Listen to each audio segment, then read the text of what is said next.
Hello friend. तो आज की वीडियो में मैं आपको एचडीएफसी बैंक के क्वार्टर 3 के रिजल्ट्स के बारे में बताने वाला हूं और ये भी बताऊंगा कि रिजल्ट बढ़िया है या खराब और इसका शेयर प्राइस के ऊपर क्या इम्पैक्ट पड़ेगा। तो ये पूरी जानकारी आपको इस वीडियो में मिलने वाली है, तो आप इस वीडियो को एंड तक जरूर देखिएगा। और दोस्तों, अगर आप रोज इस तरीके की रेगुलर अपडेट चाहते हैं तो आप हमारे चैनल को सब्सक्राइब कर सकते हैं, क्योंकि आपको रोज इसी तरीके की अपडेट मिलती रहेगी और आप मार्केट से भी अपडेटेड रहेंगे। तो देखिए, सबसे पहले कंपनी के मुनाफे की बात करते हैं। तो देखिए, अगर कंपनी के मुनाफे की बात की जाए तो पिछले साल मतलब जो पिछले साल का क्वार्टर 3 था, मतलब ये 2020 वाला है, 2020 मतलब जो 2019 का जो क्वार्टर 3 था उसके मुकाबले कंपनी का जो प्रॉफिट है वो 18% बढ़ा है। तो देखिए 18%, मैं आपको शुरू से बोल रहा हूँ कि एचडीएफसी बैंक में लगातार 20% का ग्रोथ आ रहा है। और देखिए 18% लगभग 20% ही है। तो देखिए लगभग हर साल ये bank, her quarter on quarter पे ये बैंक 18% इसकी प्रॉफिटेबिलिटी बढ़ रही है। देखिए इस बार भी वो बढ़ी है। और अभी टोटल प्रॉफिट की बात की जाए तो 8,758 करोड़ कंपनी का मुनाफा निकल कर आया है। मतलब अगर आप राउंड फिगर में मान के चले तो 8,500 से 9,000 करोड़ का कंपनी का भी मुनाफा निकल कर आया है। तो देखिए कंपनी का मुनाफा बहुत बढ़िया निकल कर आया है। अगर मैं ईयरली बेसिस पे बात करूं तो कंपनी का जो मुनाफा, अगर ये जो रिजल्ट है कंपनी के, मतलब 35-40 हजार करोड़ की कंपनी की प्रॉफिटेबिलिटी निकल कर आती है अगर ईयरली बेसिस पे देखा जाए तो। देखिए कंपनी के रिजल्ट ही बढ़िया नहीं आए, जबकि अगर आप कंपनी की नेट इंटरेस्ट इनकम देखिए, ये देखिए 15% कंपनी की नेट इंटरेस्ट इनकम भी बढ़ी है और वो बढ़कर हो गई है 16,317 करोड़। देखिए आपको पता होनी चाहिए कि नेट इंटरेस्ट इनकम का मतलब क्या होता है। देखिए जो बैंक, मतलब अगर आप बैंक में पैसे जमा करवा रहे हो तो सपोज आपने एफडी करवाई, तो एफडी पे आपको भी 5 या 6% का इंटरेस्ट है, तो 5 या 6% बैंक को आपको देना पड़ता है। लेकिन जब बैंक दूसरों को लोन देती है तो बैंक 10-12% ऐसे चार्ज करती है। तो वो जो 4-5% का जो गैप होता है वो कंपनी की प्रॉफिटेबिलिटी होती है। तो ये जितनी बढ़ेगी ना उतनी बैंक की प्रॉफिटेबिलिटी बढ़ेगी।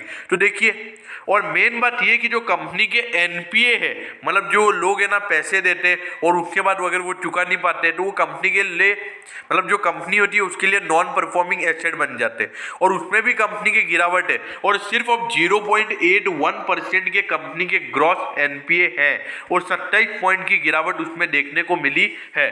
तो देखिए ये कितनी बढ़िया बात है। मतलब बैंक, एक भी ऐसा सेक्टर नहीं है जहाँ पे बैंक बढ़िया परफॉर्म नहीं कर रहा है। देखिए बैंक की नेट इंटरेस्ट इनकम भी बढ़ रही है, एनपीएस कम हो गए हैं, तो हर चीजें बैंक के लिए पॉजिटिविटी नजर आ रही है।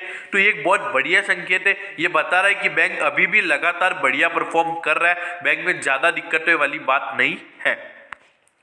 अब आप ये देखिए, इसका सेक्टर का पीई है 28.21 और आपको मिल रहा है 29.40 पे। देखिए ये ईयरली बेसिस पे, और जो सेक्टर के पीई है वो भी ईयरली बेसिस पे, ऐसा नहीं कि वो अपने अगले पीई पे आ गए।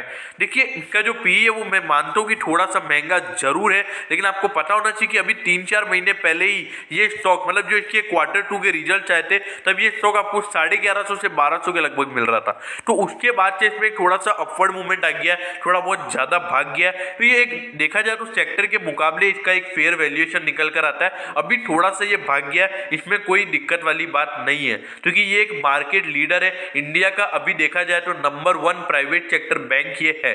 देखिए पहले यस बैंक हुआ करता था, लेकिन अभी एचडीएफसी बैंक एक नंबर 1 बैंक है इंडिया का। अगर देखा जाए प्रॉफिटेबिलिटी के मामले में देखा जाए तो ये एक नंबर 1 बैंक है। और देखिए इसका प्राइस टू बुक रेशियो देखेंगे तो सेक्टर का 2.44 है और इसका 4.54। देखिए मार्केट लीडर्स के लिए आपको ज्यादा पैसे देने पड़ेंगे, इसमें तो कोई संकेत वाली बात नहीं है।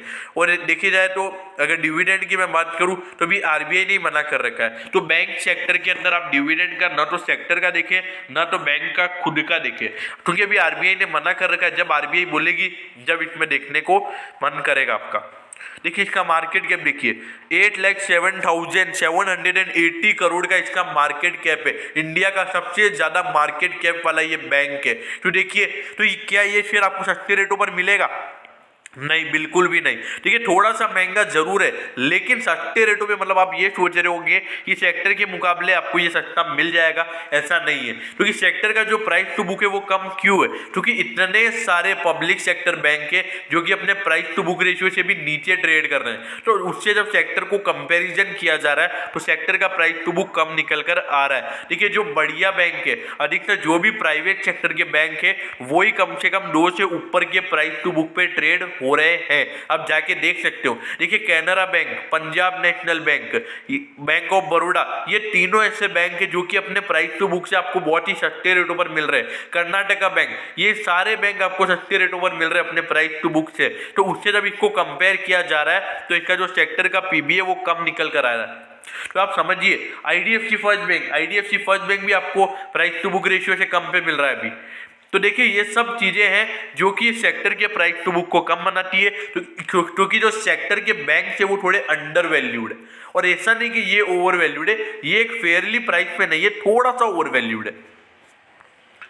अब आप ये देखिए, ये इसलिए मैं बोल रहा हूँ, ये देखिए आप हर साल बैंक का जो धंधा है वो बढ़ रहा है। आप ये देखिए, इस साल कंपनी ने 1,47,000 करोड़ की कंपनी की रेवेन्यू, मतलब इतना डिपॉजिट कंपनी के पास आ गया।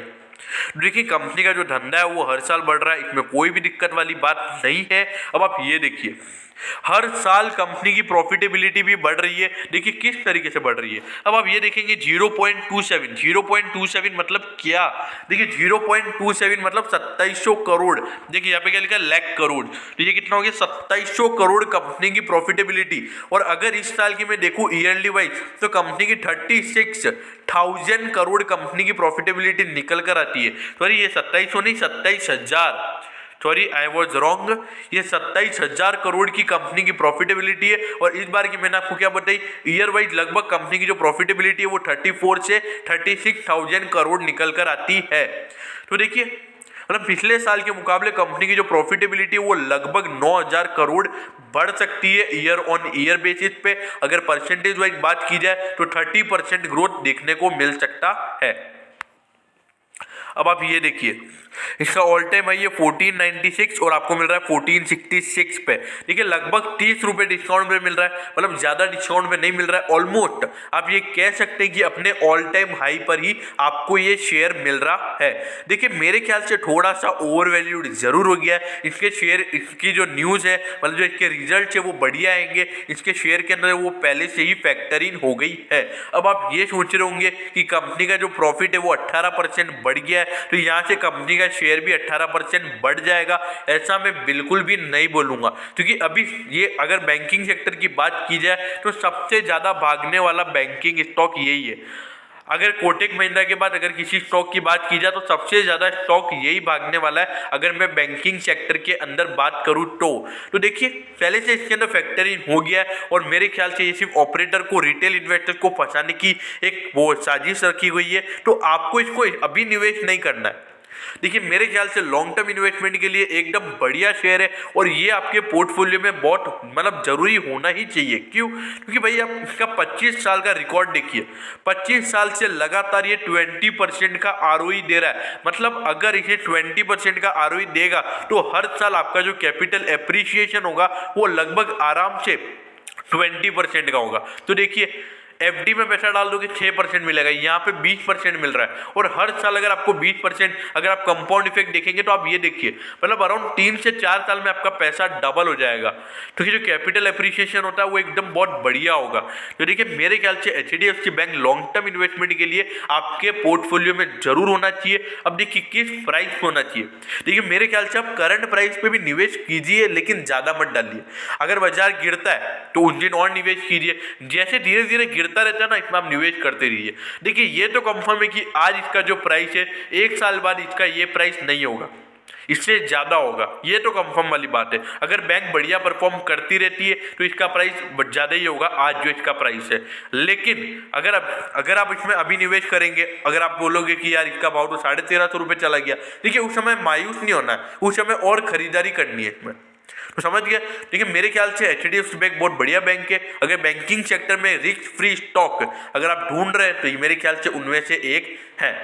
तो मैं होप करता हूँ कि आपको एचडीएफसी बैंक के Q3 रिजल्ट के बारे में सबसे अच्छे से पता चल गया होगा। अगर आपको सब अच्छे से पता चल गया हो तो आप प्लीज़ कमेंट सेक्शन में ज़रूर बताइएगा। अगर आपको कुछ और इन्फॉर्मेशन भी चाहिए हो तो उसके रिगार्डिंग भी आप कमेंट कर सकते हैं। अगर आपको वीडियो अच्छी लगी हो तो प्लीज़ वीडियो को लाइक कर दीजिएगा और हमारे चैनल को आप सब्सक्राइब कर सकते हैं अगर आपको रोज़ इसी तरीके की इन्फॉर्मेशन चाहिए। Okay, thank you, have a nice day.